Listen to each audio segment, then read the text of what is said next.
Good afternoon, everyone. Today we have an ask of you. Forget what you're hearing on the street about radio. Instead, listen to the research and learn the stories you should really be sharing about radio. What are radio's strengths? Who is listening? Where are they listening? Edison Research Director of Research Laura Ivey will present the latest findings from share of ear data, including information on Gen Z radio listening and radio's role in the car. Thank you, Laura. And don't forget, today at 4 o'clock is the happy hour. We hope to see all of you there. Thank you. All right, thank you. All right, good afternoon. Thank you so much. And thank you, everyone, for taking some time and joining me for some charts and graphs. I'm Laura Ivey, and I work for a research company, so we love our charts and graphs. Hopefully what we're going to do for you in the next 30 minutes is lay out 5 different stories that radio should be telling today and give you some data support for those stories, and hope that you leave energized and thinking about these 5 specific strengths of radio and things we can be talking about today. So if you don't know a little bit about Edison Research, we are a consumer market survey research company based in Somerville, New Jersey. We have a couple of areas of expertise. We are the sole providers of exit poll data to the national election pool in the U.S. for the midterm and presidential elections. So if you've watched any of those election returns on election night, that is our data. Yes, we're having a busy year, as always, the next question. We're also specialists in audio research. We're creators of Edison Podcast Metrics, which is the podcast ratings for the U.S. as well as the UK. We just released the Infinite Dial a couple of weeks ago. I'll be showing some data on smart speakers and radios from the Infinite Dial. And then we're going to talk about share of ear today. Share of ear is an interesting product because that is our data set that put all audio consumption of U.S. listeners on a level playing field. So that's the only service that looked at radio listening, podcast listening, audiobooks on a level playing field. So we'll take a look at a lot of that data. So let's just jump right in with the first finding. So this is story number 1 of what radio should be talking about today. Radio's reach is resilient. Now, I know that if you attended the small or medium market radio forum on Saturday, you heard this number echoed by Nielsen as well. But we all know that radio is a reach medium. So the numbers that you might have heard from Nielsen are weekly numbers. This is a daily number. And yes, please feel free to take as many pictures as you want of these slides. And you can, I will give my email address. You can contact me. Also, after this presentation, I'll be available at the side of the stage to answer any questions or give contact information as follow-up. So we know that radio is a reach medium. You already know this, but if you look at this data, this is from Share of Ear, which is our survey data. The sample is of around 4,000 people. This is of Americans 13 plus. If you look at that most recent bar on the trend graph at the far side, you can see that radio reached 62% of those in the U.S., age 13 plus daily, and this is daily listening. This number does include over-the-air and streams, and we're going to see some more data that really backs up the fact that the vast majority of listening in the U.S. is done via the over-the-air signal. But what you want to get from this graph is the point that radio's strong daily reach is not declining at a fast pace. So in 2015, which is the bar on the far left, 74% of those in the U.S. were reached daily by radio. And you can see those first few years are declines of 4% or lower. And then in 2020, we got hit with pandemic restrictions. That's where we can see that big drop off of 7%. And then the reach has leveled out over the last few years. So there is a change, but that pace of change is slower than the pace of change for time spent listening. So with all those additional audio choices out there and content and devices, we can't overstate what a strong story this is, that radio's reach continues to march on in such big numbers. Also a reach graph, share of ear, I mentioned before, is unique in that we can compare all listening platforms on a level playing field. So this is the daily reach of other platforms of listening among those 13 plus. And again, this is 13 plus, but AM/FM radio and its streams far surpasses the reach of 13 plus of other platforms. Streaming music is the second highest at 41, then YouTube, and that is not YouTube Music. That's not the streaming service. That's just, do you listen to free YouTube for music or music videos? That's at 28%. Then we have podcasts at 24% and on down the line. Sirius at 15%. Owned music, that's going to be CDs, vinyl, downloaded audio files, the TV music channels such as Music Choice, and then audiobooks. So you can see that by far and away, AM/FM has the biggest reach on a daily basis. Your next logical thought should be, yes, but doesn't that reach vary wildly with age? And to an extent, yes. But if we look at that by age, let's try one more time. There we go. I know this data is small. I'll give you some big data in just one moment. But what this shows is that the light blue bar is our youngest listeners, age 13-34. The AM/FM reach of 13-34s is surpassed only by streaming music. And radio remains the top reach medium for 13-34s and 55 plus. Take a special look at the strength of YouTube and the strength of podcasts when it comes to reaching 13-34. I was in that radio, the small and medium market forum on Saturday, and our table was talking about the fact that, when podcasts first came on the scene, we really thought they would skew older because they're spoken word. And of course, older demos prefer spoken word. And we have seen podcasts really blossom and really attract attention and time from our younger listeners. So it's important to keep that in mind as well. So if we take this graph and we focus in on just the 13-34s, here's a closer reach at just 13-34. So it is remarkable. Oh, actually, this is all ages, 13-34, 35-54, and then 55 plus. But it is remarkable that AM/FM radio and streams reach over half of the population of the U.S. age 13-34. So story number one, remarkable reach story by radio. Radio's reach is resilient. Second story. Yes, young people listen to radio. It's mostly in cars. And we're going to talk a lot about cars. Some of you may have the in-car presentation on your agenda next. There's an in-car, I think it's W214 after this at 2:30.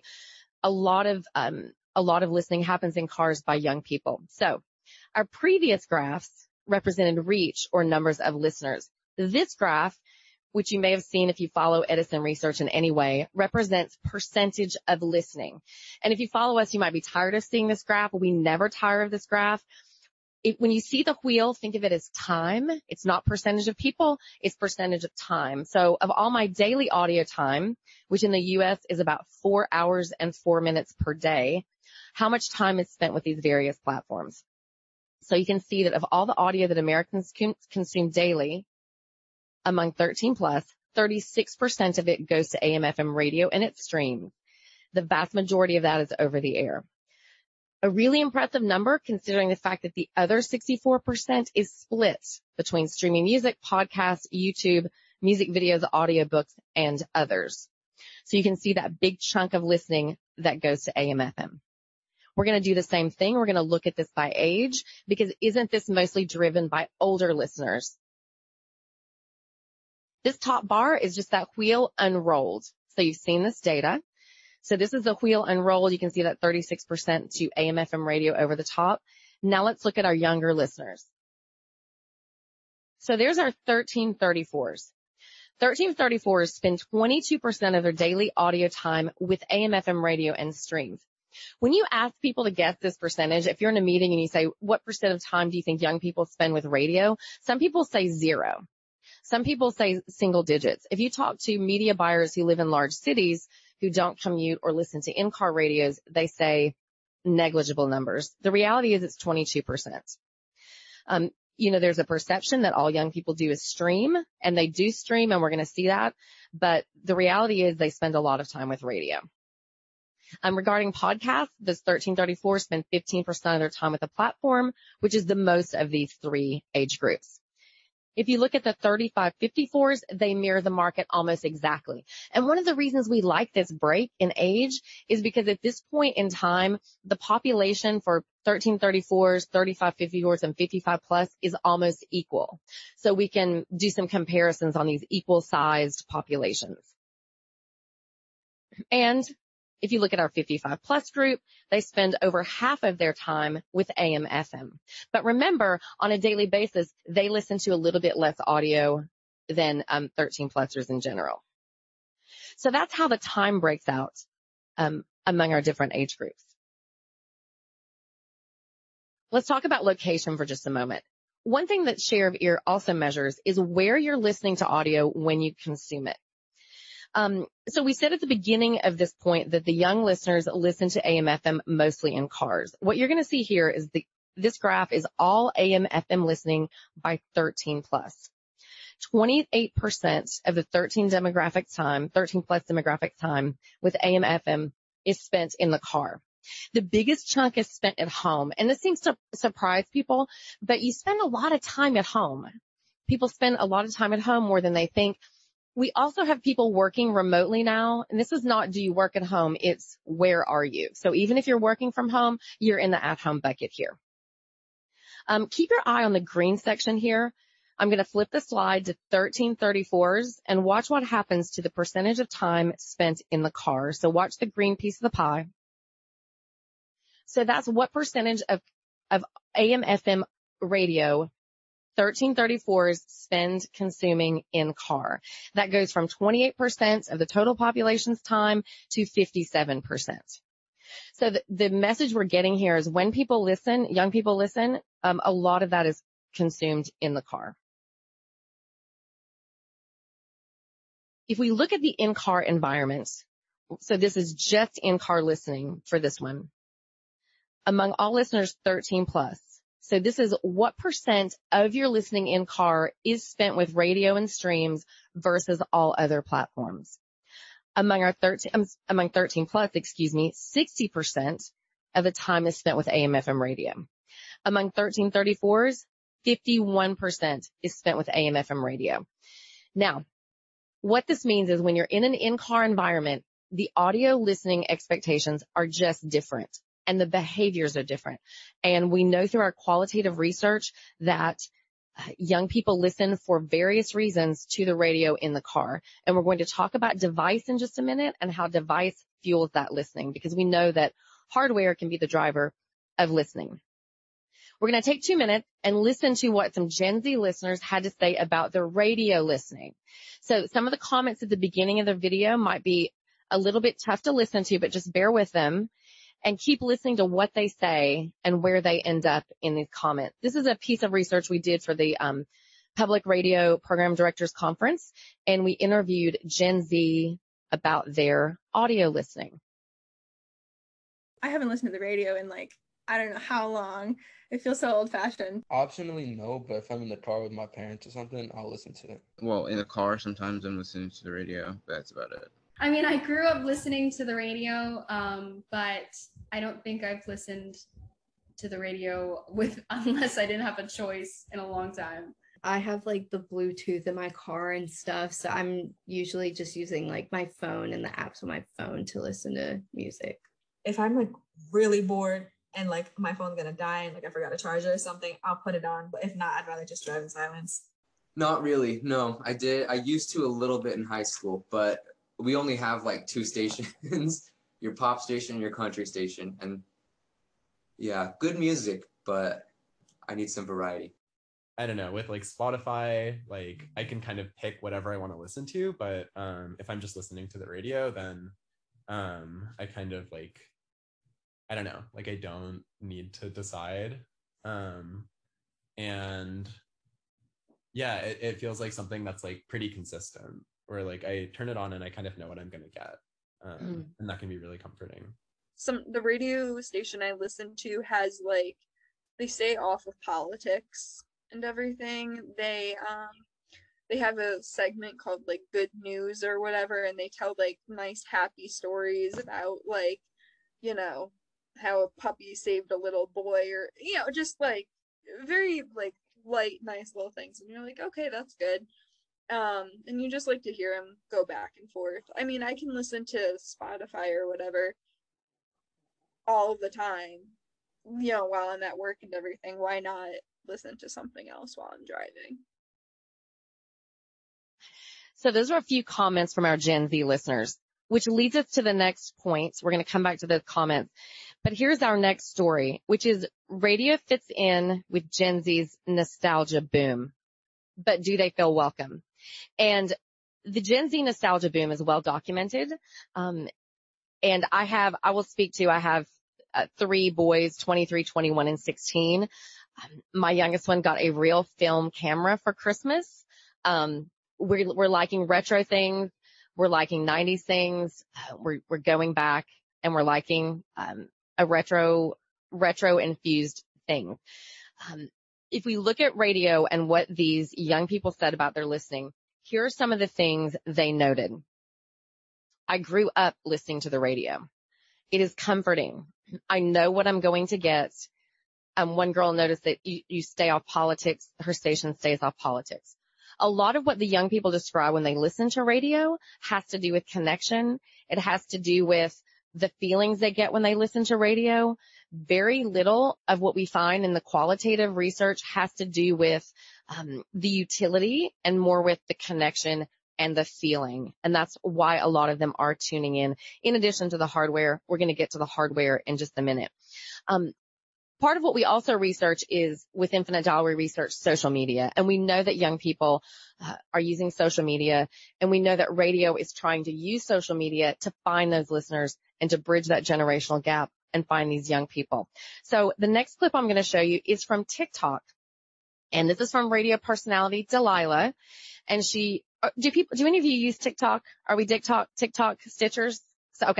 So she has stitched a video with another young woman who is basically telling Delilah how much she needs her now that she's in her 30s. So let's listen to what Delilah has to say. I need her now in my 30s more than I've ever needed her in my. Guess what? Good news. You can have me in your 30s because I'm still on the radio every night. I never left. I didn't.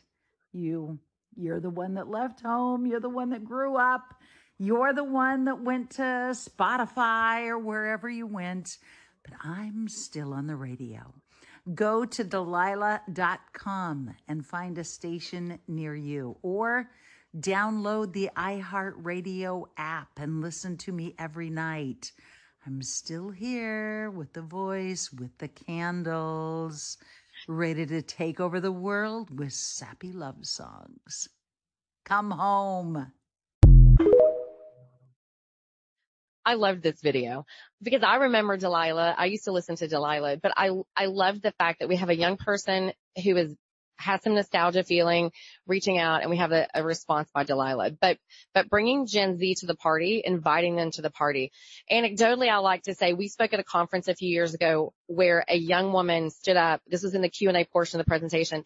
And she stood up and she said, I'm a 22-year-old college student. How would I know about radio? Because I get advertised to by Spotify, and at the time it was iTunes Music. This was a few years ago. So there is saying a lot about we can capitalize on the Gen Z nostalgia. It's there, they're ready, but we need to talk to them. So let's look at somebody who is doing this. Also, not just a classic personality like Delilah, but this is Carla. Carla's from B96 Odyssey in Chicago. And let's take a look at what she is doing on TikTok. This is a short video.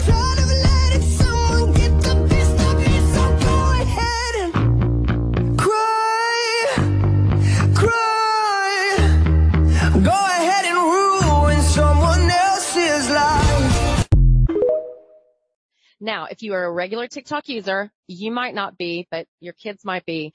They know this song and this personality, and this is a viral song on TikTok. And Carla is using the personality and somebody who visits her station to promote what radio is on TikTok. Carla does Get Ready With Me. Carla does what it's like to be a radio personality. And so she's using the social media to reach out. So I think that part of the story that radio needs to tell today is we're here for Gen Z. We're going to talk to Gen Z. We can reach Gen Z. We know they listen in car. So how can we better serve them? And part of that is through story number 4. And I know you know this. You know all these already, but radio is available beyond radios. And this is no secret, okay? We're all at a conference. We're seeing the latest in technology all around us. So this is old news, but audio services are increasingly competing on digital devices. And one of radio's stories is how content really is available everywhere, radio content. Now, what you're seeing here is a device graph. So this is not AM/FM radio listening. This is AM/FM radio receiver, okay? This graph shows what percentage of time is spent consuming audio on various devices. That top bar is 13 plus. This is our most recent data. So among all Americans, 36% of all daily audio is consumed on a mobile phone and 32% on a radio receiver. In 2022, mobile passed radio as the device on which Americans consume the most audio. So, it's easy to see that mobile is a device of choice for young listeners, age 13-34. But take a look at that internet TV, the internet connected TV. That's the blue on the far end. 8% of audio is consumed on internet connected TVs among young people. Anecdotally, my middle son listens to YouTube free, not the streaming version, and he uses a smart TV to do that. If you've not looked at the YouTube interface on your television, on your smart TV, check it out. They've set it up just like a streaming service. And to him, television is nothing more than another audio delivery device. He certainly does not watch TV shows on it. But we have to be aware of the digital devices and how radio is just primed and packaged and ready to go and available in all these places. Also note that smart speakers account for 4 or 5% of daily audio listening, depending on the demo, which if you're a smart speaker owner, this may surprise you that number is so small. So let's look at smart speakers just a second. This is not from Share of Ear. This is from the Infinite Dial, which we just presented a couple of weeks ago. And this shows the presence of smart speakers. This study was done with support from Odyssey, Cumulus, and Sirius XM. This is national benchmarking data. And this is public-facing data. You can find it on our website. But what this shows is that 34% of those age 13 plus own a smart speaker of some sort. Now, if you own one, chances are you own more than one. So the median number of smart speakers you own keeps going up.